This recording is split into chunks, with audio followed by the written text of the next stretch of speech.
بس لو ما كنتيش تبحكيكي كل حاجة يا خوخة. هو كل حاجة خوخة خوخة خوخة؟ الله، يعني انت بتعقش السايرة يا منعم؟ افهم دي بقى من فضلك. اصل انا مش زيك. ما هو طبعا سيادتك راجل وانا ست، قصدي انا ست وسيادتك راجل، قصدي انا زي ما انا وانت زي ما انت يا ست. دي بقى الله. انا بقى في الحق اخد كل حاجة جد. واجب برضه، محدش قال في دي حاجة.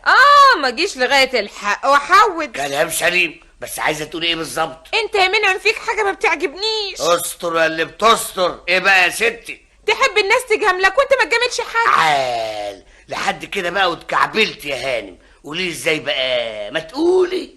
ناخد ابسط حاجة، الهدايا. حلو حلو اوي والله. مالها الهدايا؟ هي حلوة لما تبقى لعبة خد ودي. فايتاني دي. قصدك ايه بقى بالظبط؟ يعني الهدية تجينا احنا دح، لكن نردها تبقى كخ، مش كده؟ لا ابدا يا خوخ، هي تجينا ظبط الظبط. ورد الهدية تمام التمام. انا قلت حاجه في دي؟ اللي بيحصل اننا ما بنردش الهدية. يا خوخه يا حبيبتي يا خوخه. مالك يا حياتي يا منعم؟ بص للمساله من ناحيه الذوق، الاحساس. مش فاهمة. يعني تصوري مثلا حد جاب لنا هديه. حصل، وحصل كتير كمان. طيب لما ترد الهديه يبقى منظرك ايه قدام صاحب الهديه؟ ايوه، لف على الحوضة دي يا اخويا. يعني ايه بقى يا حبيبتي؟